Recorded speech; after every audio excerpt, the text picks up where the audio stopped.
Let's go.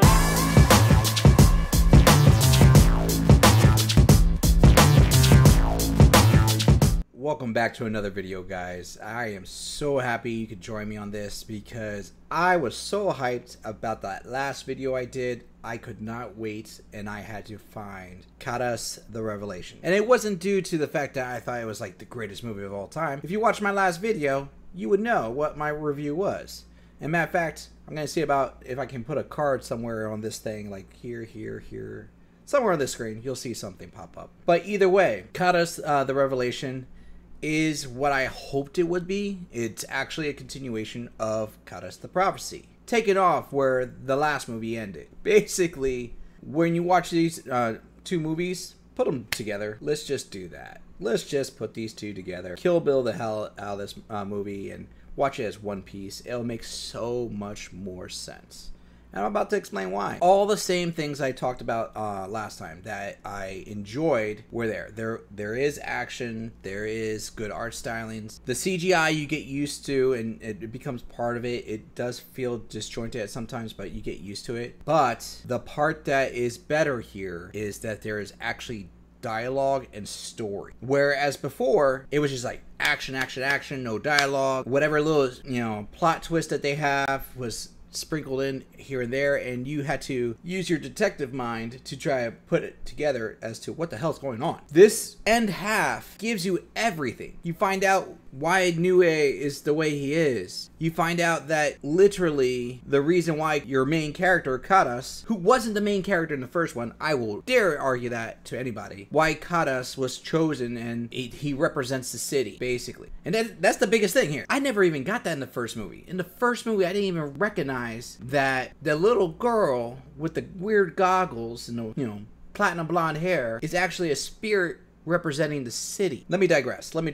So apparently every major city, and I'm gonna assume in the world, or at least in Japan, has a guardian spirit. And in the movie, the way they describe it is the guardian spirit chooses a single human to represent and guard the city. Whether or not they're protecting the city from other humans, or they're protecting the city from spirits and demons, that's debatable. It's all based on the will of the city. But this also explains Echo, played by Matthew Lillard, who again, in the first movie, didn't really get to shine. In this movie, he had more dialogue, and his character really did flourish more. So I was actually very happy with his performance in this movie. Knowing this, you get more exposition, or you get more plot to why Echo is being who he is. Essentially, Echo was a previous Karas he was just very strong. And he's lived the longest, at least from what we know. He's lived the longest in his city. And he keeps going and going like the Energizer Bunny because of his version of the spirit of the city, Yurahine. And as time goes by, he gets bitter, he gets sour. It's the Dark Knight syndrome, You can either die as a hero or live long enough to be seen as a villain. And that's what's happening here. He believes humans are toxic. They vandalize the city. They destroy the environment. And the only way for spiritual demons to thrive, because remember, he has to protect both, or choose, is that he needs to either evolve the demons into machines, which he does for a portion of it, or just get rid of the humans. If not, do both. But it's also partially because homie's just lived forever. He's just tired of living, and it's like one of those things, you do something long enough, you want to spice things up. Now, let's talk about that story, shall we? As I mentioned earlier, it starts off right where we left off. The Yurahine that we know got abducted. Karas is back in his human body. He has no more powers, although he can wield his sword. And Nue, who was my favorite, is out because he's just really injured. He's on recovery.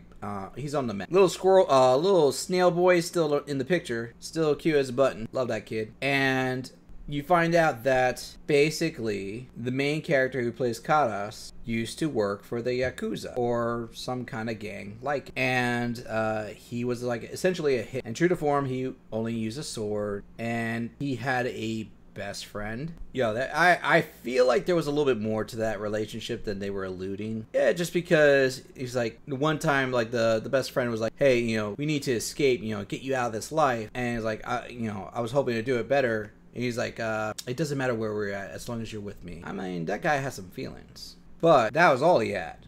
Because apparently, like, he couldn't feel pain. That's what made him really good as a hitman for the mafia. And the boss, who was his brother, I don't even know why this had to be in there, but they did. So his boss was his brother, is also his father. I know, right? There's like all of like 30 seconds of discussion to explain this, and they just leave you with that. And then they move on. Much like a lot of things that happen in this movie. As you're gaining that little nugget of knowledge, you find out throughout the rest of the film that like Echo has been manipulating the politics of the city. He's in tight with the governor, the police chief, all this other stuff is happening. And his plans actually come through, and he's succeeding. He gets Niue, who, like I said, was very injured. He's on the mend. He can't really do much. And so he captures him, and apparently he's been turning the demons into machines, not only because he wants them to like exist in this world, but he wants them to all to be a part of a master machine that will take over the city and drain all the humans in the city of their lifeblood. And for what reason? And the only reason I can think of: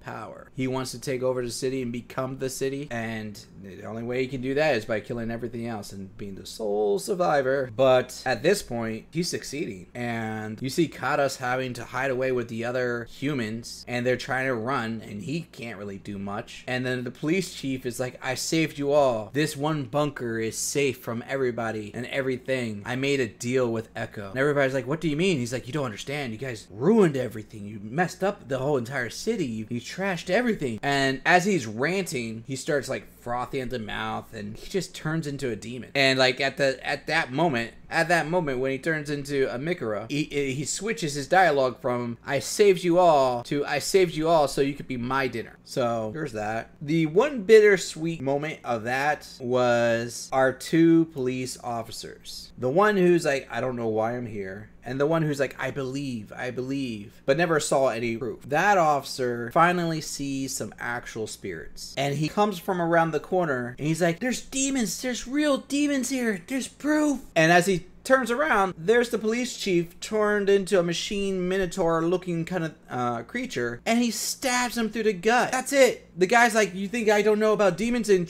tries to sacrifice himself, and he gets eaten. That's all it is. Like, he gets stabbed in the gut, tries to stop the police chief, and gets eaten in the process. Very anticlimactic for that guy. It then gets to a point where Kadas realizes that he has to stand his ground, and he remembers what he was told. Someone can only become a Kadas if they know what true human suffering is, which sounds like a crappy job. Really does. But I guess it dawns on him, because eventually he passes out, and a new Yohine gets summoned out from his back. So the city made a new spirit, because the previous spirit was captured, remember? And I didn't mention before, but she was also killed. And so the city's like, I can just pump up as many spirits as I need, but this is a good time. Let's do this one. And then she makes him Kadas again. Kind of shines up his armor a little bit. He's no longer like jet black. He's like black with a hint of gold highlights. Get that bling going on. And then, of course, strike the Super Sentai Power Ranger Turbo Force Go positions. You know, 50 different poses before he actually attacks. And then, boom, we're back into let's go straight action all the way. He kills the chief. He starts searching the city, and there's Echo. Echo's like, okay, we're gonna do this again? Right on. And he transforms again. They destroy the city, fighting each other. But now this Kadas has a chance. He's actually holding his own. And as this is all happening, you realize that there's other Yorihines and other Kadas that have been watching the entire time. So there's like about 5 other Kadas that are just sitting around watching what's happening in the city. And they're all like, we're here to see what happens and just play out. We can't affect it. Where one of them's like, that's not true. I'm stronger than both these guys. I'm gonna go. And this is a girl, female character, but I love her. She's a cool character. And she's like, I'm just gonna go. And she starts attacking Echo, trying to steal the thunder from our Kadas, who at this point, just so we don't get confused, I'm gonna call him Dr. Kadas, because all the other Kadas are there just watching, and I don't want you guys to get confused. So I'm just going to refer to him Dr. Kadas, because that's what the spirit's called. And she gets wrecked. So she's full of ego and she gets wrecked. And I enjoy that. Now, they end up fighting. They're doing their stuff. Dr. Kadas realizes the only way to beat Echo is to really destroy the machine. At which point he realizes that Nue, who was captured earlier because he was too weak, was put into the machine. And Nue tells Dr. Kadas, kill me, I'll possess your sword, and then you need to kill my younger brother. Who Dr. Kadas is like, what? He's like, yeah, the rest of the machine, the giant portion of the machine, that's actually my brother, who was transformed because of Echo. We need to put him down out of his misery. So kill me first, I'll transfer my energy, and we get this done. He does that, stops the flow of power, or blood, to Echo, and then they use that momentum to do the deed and finish the job. And in Echo's final words, he's like, in time, you'll come to see I was right, and you'll realize the suffering that you'll be in store for. And that's it. He just turns into feathers. At other points, just when you think that's all done, and you think, okay, now the spirits and the humans are going to get along, because now the spirits are starting to show themselves, people are starting to believe, and maybe this will fix that. No, true human nature still comes out. The National Guard shows up, and they start trying to shoot the spirits or whatnot. Dr. Kadas shows up, chops up all the firearms, and with a sword to one of the officer's neck, he goes, yeah, even you are protected by me, just like they are. And then he steps away. So I'm quite sure that guy just dropped a deuce. But anyways, fact of the matter is, the movie ends, like, makes another time jump. People are starting to go their separate ways. Some people are staying in the city. Some people are trying to get out the city. And they pan off and you see Dr. Kata standing in the, on a rafter or somewhere on a scaffolding and during the day with the new Yorahane. And everybody's like, I think the city's gonna be okay. And they just leave it at that. That's the end of the movie. There is a little cutscene at the end, which it looks like someone's gonna pick up like one of the mechanical pieces of the Mikura, but you don't see anything beyond that. So, on to what I'm going to rate this film. I'm going to give this a 2 out of 5 NerdTots. That's because if you watch it by yourself and you start from the beginning, you will be thrown off. It's easy to catch in real quick because they do have a lot more dialogue, but that's a big gap. That's a big gap to just like start off at that moment and you don't have anything to go off with. It does pick up and you can follow with it quite steady. Unlike the first one, The Prophecy. Now, I still stand by The Prophecy being a 2 because that one I could put on and I could just watch and not watch and don't care and possibly be entertained by the fight scenes. This one, I will watch and be entertained by the dialogue and the story. Now, this I would say is, as I mentioned in the beginning, put the two together and you will have a love child of The Prophecy Revelation. And that will be a more solid film. That I would say is probably a 3 out of 5 in NerdTots. And the reason being is because you start off, if you watch it in succession without a gap, and you start off, you're gonna get the action, you're gonna get all this stuff that's happening, and you're gonna be like, I want more information, I want to know what's going on, I want to see what's happening. And then when stuff starts happening, then you're hooked, and then you want to see and listen. And when you start listening and you start hearing the story, you're like, okay, this is making sense. I can feel this. I want to go into this. I would say it's not one that you could say, like, I want to watch this all the time. But when you're there, you're in that moment and you want to enjoy that. So the two movies together will boost it up on my score. I will definitely say, if this is not your kind of a cup of tea, I will understand wholeheartedly. If you watch this and you say, no, it deserved to be low. If you are a person that thought this deserved to be higher, I'm sorry, but no. For me, this is a solid 3 out of 5 for both movies together. On that, I am going to say thank you for the suggestion. I put it up for a vote. You guys gave me The Prophecy, and it put me down a weird rabbit hole where I had to now see the Revelation. I enjoyed that. That was forcing me to do that. Thank you so very much. Please put in the comments your suggestions. I want to find stuff that's going to make me want to explore and look into things. If it's obscure, I'm okay with that. If it's not, I'm also okay with that. But please let me know what you think. Put it in the comments. Hit that like, click that subscribe, ring that bell if you have to. And as always, watch new anime, expand your mind, and much love. Laters. Let's go.